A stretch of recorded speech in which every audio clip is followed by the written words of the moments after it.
Well, Johnny, if you hit good and pitch good, you're going to look good and you're going to win. And the Angels did exactly that last night against the Oakland A's. And Sandy did something that only Shohei Ohtani has done all season long. We'll talk about that. It's time to get locked on with Mike and John, and this is Locked On Angels. You are Locked On Angels, your daily Los Angeles Angels podcast. Part of the Locked On Podcast Network, your team every day. John and I, thank you for making Locked On Angels your first listen of the day. You can find us anywhere you get your podcasts, and the best way to help us out is by giving us a rate and a review. And those watching on YouTube, make sure that you're subscribed and click that bell to be notified when a new episode drops. Hey, thank you for being here for this episode of Locked On Angels, where it's your team every day. You've got the Frisch Brothers here with you, a.k.a. the Super Halo Bros. My name is John, and that's my brother Mike. And my name is Mike, and that's my brother John. Mike, you and I have been fans of this team for years, and it's our second season here with you at Locked On Angels. We're happy to be here. The only place you can get daily coverage of your favorite team right here on Locked On Angels, Monday through Friday. Hey, on today's show, we're going to talk about what's up with Taylor Ward. Is he a benefit or a liability? And what did Carlos Estevez say that could change the bullpen in a major way? Hey, you made that rhyme. Did you do that on purpose? You sounded really good there. Thank you. But Mike, we got to talk about last night's game and how exciting that one was. Let's get into it. Yeah, what a palate cleansing game. We weren't nervous. We weren't anxious. It was great to get a victory, 11-3. And Patrick Sandoval looked fantastic on the mound. Yeah, 7 innings, 6 hits, 3 runs, 2 of them earned, 5 Ks, 105 pitches. John, the best stat of all, 0 walks. That is when he's really on it. That's when he's really good. First Halo to go 7 innings, and the other, Shohei Ohtani. Of course. Both of them have done that this season. And Johnny, what I loved about this start is that Patrick Sandoval looked comfortable. Mm-hmm. Patrick Sandoval was spotting his pitches. And this is what happens when your team actually scores you some runs. Yes. You can go out there and not have to be perfect. Right. You can be good, and he has good stuff. And he gets his second victory of the year. Looked great on the mound and was backed up with strong offense. Brandon Drury suddenly has figured it out, right? Hunter Renfroe leading this team in home runs and RBIs. If you would have asked me in spring training if he was going to lead the teams in home runs and RBIs, I would have said he's going to be top 3 behind Ohtani and Trout, right? But this guy has been a gift to our team. I can't remember having somebody outside of Ohtani and Trout that I've been really excited about in right field or in the outfield that's had a bat like this. It's been a long, long time. I know we mentioned Cole Calhoun is kind of that guy, but it's been a long, long time that you can count on somebody outside of the 2 big guys, and you can count on Hunter Renfroe. Johnny, this team scored some runs, and the pitchers went 7 innings. Yeah. And it was incredible. And then to top it off, Ohtani actually came through, Johnny. He was scuffling for a bit. 5 for 33 coming into this game. And then he hits a bomb to center field, his 6th home run. He has 3 RBIs in this game. Johnny, here's a question. Mm-hmm. Is Ohtani the pitcher or Ohtani the hitter more valuable to this team this season? Well, right now, Mike, I'd say that Shohei Ohtani, the pitcher, is more valuable because he's the stopper, if you will. If they're struggling to stay in a game and prevent runs, look, he hasn't given up a run in quite some time. His ERA is very, very low. And so I think Ohtani, the pitcher, right now is much more valuable to this team than Ohtani, the hitter. Now, when the hitting comes around, listen, he struggled in April last year. Remember, he did CPR on his bat. Right. It's going to come around, and we did see some of that last night in Ohtani. But Ohtani, the pitcher, is invaluable to this team. He's our ace. We need him out there. And again, when there's bleeding to be had, Ohtani's the one who goes out there and stops the bleeding. Now, it was great to see Sandoval go the 7 innings and actually get the win and not have to worry about turning it over to the bullpen because, Mike, last night was the debut of your boy, Chase Silseth. And here's what I noticed right away. He comes out of the bullpen and he's amped up. He's fired up. Mm-hmm. Mike, his first fastball was 97 miles per hour. Yeah. Where did that come from? Yeah, I love that. And what I loved about him coming in is that he just was throwing gas and they were guessing up there.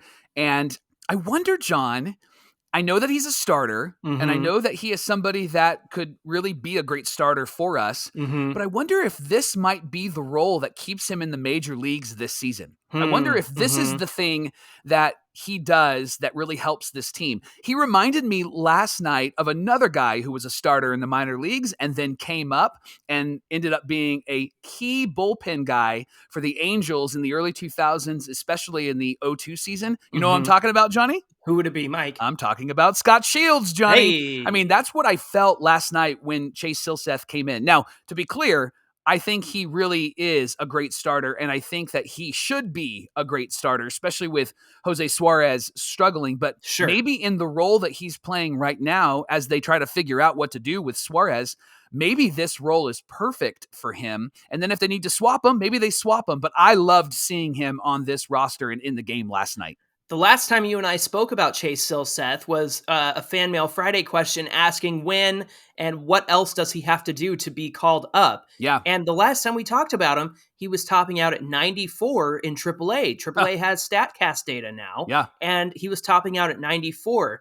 And you could see a decline in his velocity as the outing went on. He went about 5 innings. And I think that's been the biggest hesitation is, can he keep up his endurance through a start? Right. But then all of a sudden he comes out and he's throwing 97 plus, 99 at one point. It's like, where'd this guy come from? Right. It was probably a lot to do with being amped up, nerves, his first outing as a Halo this season in 2023, coming out of the bullpen in a new role. But Mike, he handled it perfectly. I know he walked some batters. I know he was not quite in the zone at sometimes. But I think it's just nerves. I think he's amped up. But I agree with you. I don't think you give up on him being a starter. But if this keeps him around the team and he's throwing gas like that out of the bullpen, sign me up, dude. I'll take that every single day of the week. Right. And the issue with Silseth is when he gets to about 40, 50 pitches, his velo drops and he does get tired. Yeah. And it was that third time through the order. I think that for a 7th inning, 8th inning guy, what you need from them, what you require of them is about 40 to 50 pitches, right? And so that just fits him right now. And maybe this is the role that he can play for this team. Gosh, so much better than having Lupin Tepera in there. So I would rather take Chase Silseth over them any day. Now, let me go back to your point about Drury. Now, that's his 3rd home run in this series, his 4th overall. I think a lot of people are tempted to say, well, it's the A's. The A's are no good. Right. But here's the thing. You have to watch his pitch selection. You could see the pitch that he hit for a home run and what he chose to swing against. And then you could see the pitch he chose to swing against that caused him to strike out. And the pitch selection has been much better since he's been turning it on this season. And look, these are major league pitchers. They're going to get people out, and that's going to happen. You're not going to get a hit every single at bat, but you have to pay attention to what Drury is choosing to swing at versus the first couple of weeks. You could see him swinging out of the zone, swinging at junk, and not making good contact. That's the difference here with Brandon Drury. That's why his bat has started to come around. And I would venture to say the same thing with Shohei Ohtani. Again, he did CPR on his bat last year because he was scuffling. But as a pitcher, he's much more important. And he's actually going to be on the mound today as the Angels play Game 4 against the A's. It's a day game, 107 Pacific. He's going to continue his dominance on the mound. And if you want to be tuned in for that Shohei Ohtani start, you can catch every pitch of the Angels hometown broadcast on SiriusXM on the SXM app. Just search Angels. Now, coming up on Locked On Angels, our next conversation is about what's up with Ward. I've got some stats for you. And how can this bullpen be better? We got 4 bullpen improvements that the Angels can make coming up. Today's show is brought to you by eBay Motors. For a championship team, it's all about making sure every player is a perfect fit. It's the same when it comes to your vehicle. Every part needs to fit just right. So the next time that you need parts and accessories, head to eBay Motors. With the eBay Guarantee Fit, you can be sure that every part fits right and fits right the first time around. Just add your ride to the My Garage and then look for the green check mark to know that the part will fit or your money back. And with 122 million parts to choose from, you'll be back in the game in no time. Get the right parts, the right fit, at the right prices on ebaymotors.com. Let's ride. And remember, eligible items only. Exclusions do apply. Hey, thanks for making Locked On Angels your first listen today. A reminder, Locked On Everydayers, we're going to be recapping Shohei Ohtani's start tomorrow. Get your questions in for Fan Mail Friday. And of course, the Angels are playing the A's at 1:07 Pacific time. It's Ohtani Day. You're not going to want to miss it. So catch every pitch of the Angels hometown broadcast on SiriusXM with the SXM app. Just search Angels. Johnny, Taylor Ward is our left fielder this year. We're Yes. excited about that. April last year, he was really great, but it seems like he's not really great this year. There's been a lot of questions about, like, did something change? Is it because he went from right field to left field? What's happening with him? Is he hesitant? Is he still a bit injured?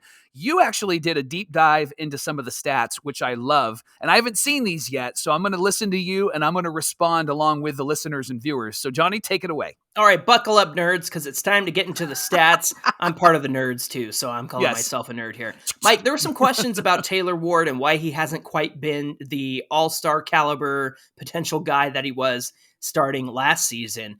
And I wanted to take a look at his outfield defense because there has been some question on whether he's been good out there. Now, we obviously saw that incredible game-saving grand slam that he caught on Monday. Of course, the Angels gave up the lead, but Taylor Ward certainly did his part. Mike, in right field last year, he had 1,069 innings. In left field this year, prior to last night's game, he has 195.2 innings, or 2/3 innings.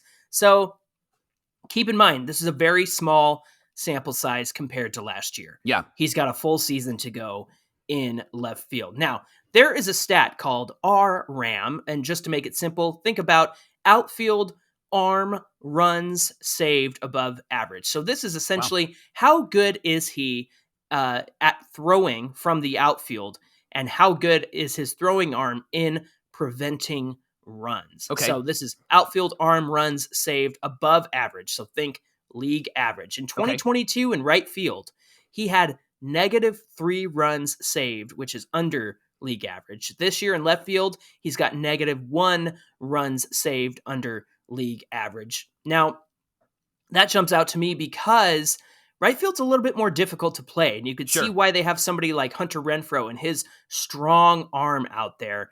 And so it actually is good that Taylor Ward is -1 rather than -3 in that regard. So his arm is not great. It's a little below league average, but it's better because left field is a little easier to throw from. Here's an interesting stat. Good fielding plays, runs saved above average. So making smart plays, getting good reads, and determining what's a low risk play, like letting the ball fall in front of you versus diving for the ball, right? Okay. In 2022 in right field, he was -2 runs saved under league average. This year in left field, +2 runs saved above league average. I'm surprised at that because it feels like, it feels like he hasn't improved. It feels like he does let some balls kind of drop in. It feels like maybe he's not hustling, but this number tells me that I'm completely wrong. But no, that's the key though. He might not be diving and letting things fall in front of him, which is the smarter choice than to go all out, because then the risk is higher if you're diving, obviously. So he's actually prevented +2 runs here. Defensive run saved, -3 last year in right field. This year, he's 0. League average. Now, his arm above average, he's +0.3 above league average in left field. And last year, he was -2.9 in right field. This could be, again, due to kind of the reduced difficulty of throwing from left field, because it was a good move to move him over. Yeah, exactly. Now, his range has been really solid in right and left field. So because of his routes and his range and the amount of grass he's able to cover out there, +1.1 last year in right, +0.7 this year. So he's preventing almost 1 run above league average because of how good he is. Now, this is the ultimate qualifier here, the ultimate zone rating, which quantifies a player's complete defensive output in the language of runs saved, runs prevented, things like that. In 2022 in right field, -2.6 runs under league average. But this year in left field, +1.1 runs above league average. Interesting. So his, if you extrapolated his left field so far over 150 games in the outfield, he'd be a +12.3 ultimate zone rating player. Wow, that's great.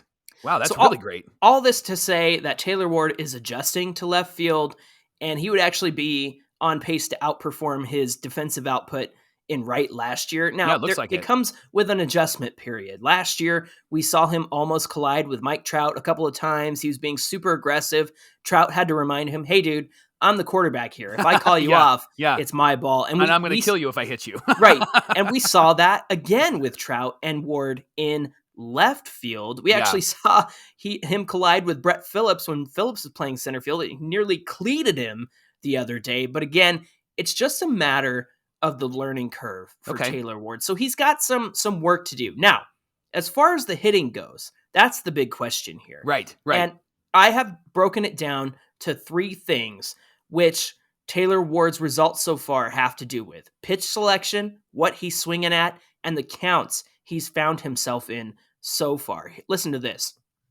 His outside the zone swing, the percentage of pitches he is swinging at outside the zone is actually up this year, 31.6. In 2022, it was 23.6.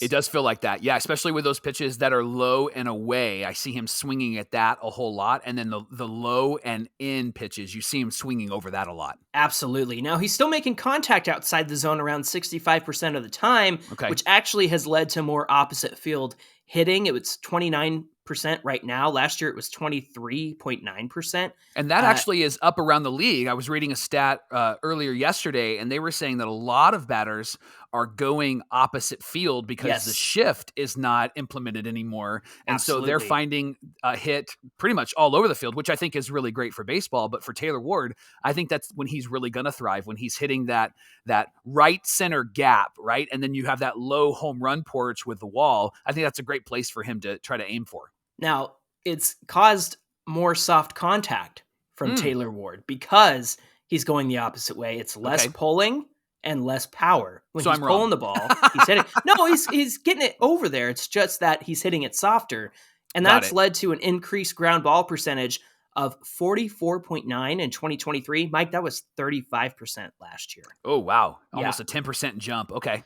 Now, what he's swinging at here is also an indicator. Mike, on fastballs, the runs above average when he hits a fastball, again, that's that league average stat that's determined in runs above, runs below. On fastballs this year so far, negative 1.6. Last year, over the 2022 season, a positive 8.8. Oh, wow. What a swing. Yeah. And the slider last year was 3.4 runs above average. This year, it's 1.2. So he's still hitting the slider well. But then you see something like the curveball, 0.8 last year, negative 1.2 this year. Wow. He was crushing changeups last year, 6.2. This year, 0. So right there and even with the league average. And the final thing regarding his hitting is the counts that he's found himself in. Now, all of us have seen that he likes to swing at that first pitch, right? Yeah. His first pitch strike percentage is up this year, which is 63.2, up from 58.7 in 2022. So that's essentially putting him in a few more 0-1 counts. Now, regarding the first pitch, on 0-0, he's had 14 chances, 14 plate appearances, which have resulted in 4 runs, 6 hits, 2 home runs, 5 RBIs. He's hit 429 and has a 1.286 OPS on 0-0 counts. So obviously, the more favorable counts are going to help him, but the pitcher's counts have actually seen him struggle. On 1-0 counts, which is in his favor, he's had 10 tries, 3 hits, 1 run. He's hitting 333 and a 733 OPS. In 1-1 counts, I was surprised to see this: 5 chances, 2 hits, 3 runs, 1 double, 1 home run, 2 RBIs, a 1.600 OPS there. Dang. 2-1 counts, 2 balls, 1 strike, 6 plate appearances, 3 hits, 1 double, 1 RBI, hitting 500, a 1.167 OPS. Now it's the pitcher's counts that have given him trouble. Listen to this: 0-1 counts, 7 tries, 1 hit, 1 run, 1 RBI, but a 1.67 average and a 310 OPS. Wow. On 0-2 counts, he's had 10 tries, 10 plate appearances, 2 hits, 5 Ks, and a 200 batting average. Wow. Okay. 1-2 count, 10 chances, 2 Ks, No data. He's not succeeded in 1 and 2 counts. Wow. And then finally, the last 2 and 2 counts. He's had 19 plate appearances, 2 hits, 1 run, 12 strikeouts in 2 and 2 counts for a 111 average. And a full count, 3 and 2. He's had 19 plate appearances that have gotten to full counts, 2 hits, 6 walks, 5 Ks, and a 167 average, but a 474 on base. So those walks have helped him out in full counts. So Mike, I really think that if you take all that data, you can see that number 1, his pitch selection needs to be a bit better. Number 2, he's not hitting fastballs as well as he did last year. He's not hitting the changeup as well as he did last year. And number 3, he's got to get himself into more favorable counts. And it all starts with that first pitch. Thanks, nerds. That was so great. Today's show is brought to you by BetterHelp. Getting to know yourself can be a lifelong process, especially because we're always growing and changing. This is why you should give online therapy a try at BetterHelp.com/LockedOnMLB.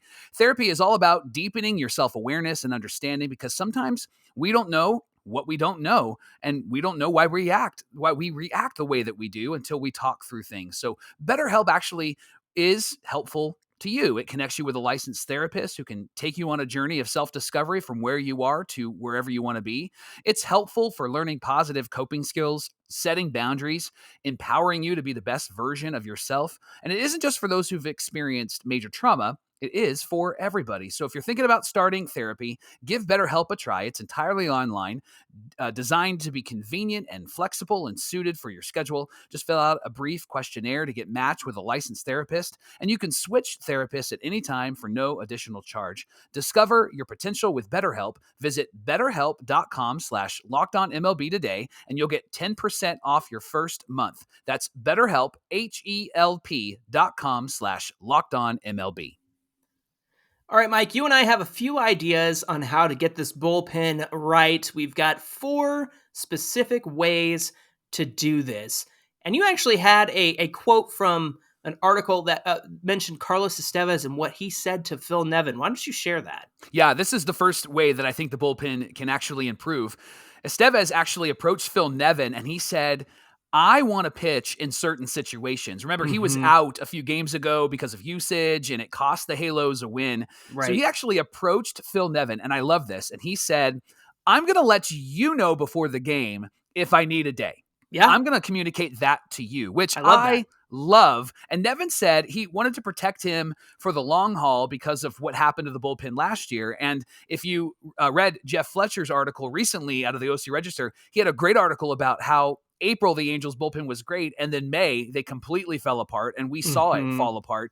ERAs went up, innings pitched went up, and they just couldn't get anybody out. Loop and Tepera had a great April, and then in May, they became what we have become accustomed to, right? Yes. And so Carlos actually said, I want to pitch on the days I want to pitch, and I'm going to let you know if I need a day off. And he said he left the conversation with a good mutual understanding with Phil Nevin. Johnny, this sounds like a closer. Yeah. This sounds like the guy that wants to be there at the end of the game. This sounds like a guy who's saying, Phil, don't use the metrics more than you use your gut, and let me use my gut to tell you when I can actually pitch. And I love that. And that's what we need at the end of this bullpen. Absolutely. Now, by the way, Nevin said to Sam Blum that he actually dictates who's available and who's not, and not the front office. Do you buy into that? Because I'm not sure I do. I'm not sure I do, although the last couple of games have looked a little bit different when they stole some bags. And then last night's game, there was a lot of motion and there was a lot of hitting. And I wonder if there is an adjustment being made with the front office. It sounds like they give them the information, which is great, but I think you got to let Phil Nevin be Phil Nevin and kind of let that veteran experience come out. I think if he got his fingerprints on this team a bit more, I think we would see what we saw last night against the A's. I think so too, and I think you got to let the manager make the decisions, and you got to let the players trust their gut and say, hey, like, I'm good to go tonight. I don't care what a spreadsheet This is 4th straight game. Here I go. Yeah, right. Just let me go out there and pitch. Yeah. So maybe some people heard us say, do your job. And then the bullpen said, I'm trying to. Yes. Yeah. I talked to Phil. Hey, the second way the bullpen can be fixed actually came from Mark Langston Yes. on the postgame show. And of course, he knows pitching better than anyone. He mentioned on the postgame on Tuesday, the Angels starters need to go deeper into games because then they essentially could be getting, or they are getting an extra day of rest due to the 6-man rotation. So they should be able to go deeper into games. And we Yeah. saw that with Patrick Sandoval going over 100 pitches. We need more of that, Mike, because then you have the opportunity to bring in 2 guys over 2 innings. Or like last night in a blowout, you bring in Chase Silseth, who, number 1, is just getting his feet wet in the majors this year. But number 2, could easily do that in a much closer game.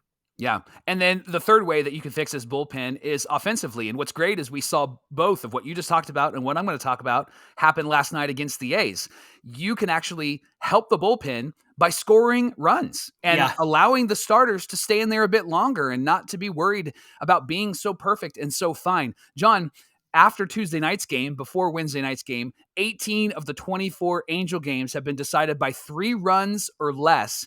And that has mainly been because the offense hasn't added on runs. Gooby always talks about add-on runs and how important they are. Yeah. And when you have add-on runs, it allows the bullpen to come in after the starter. And again, it allows them to throw their pitches. It allows them to pitch from the lead, and it gives them the permission to not have to be perfect, to be good, but not have to be perfect. And I think that the pressure that this bullpen and the starters have felt because the offense hasn't come through can be alleviated when the offense actually does what we saw them do last night. Score some runs, right? Absolutely. And you think about Patrick Sandoval, and you think about if it was a closer game, does he come back out in the 7th? And look, he did have some pitches to spare. He was about 80 pitches at that point, ended up at 100 plus.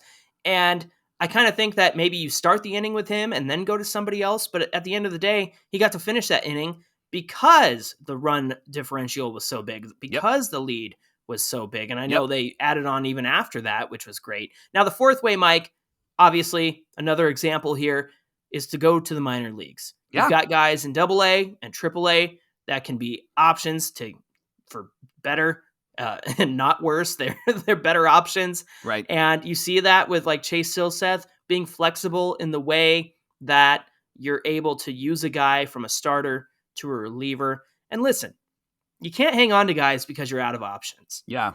You've got to make choices to get better. And if you're holding on to somebody just because you're afraid that they won't make it through waivers and they won't make it back to the minor leagues, I don't know, man. I think you got to make choices now to improve the club now.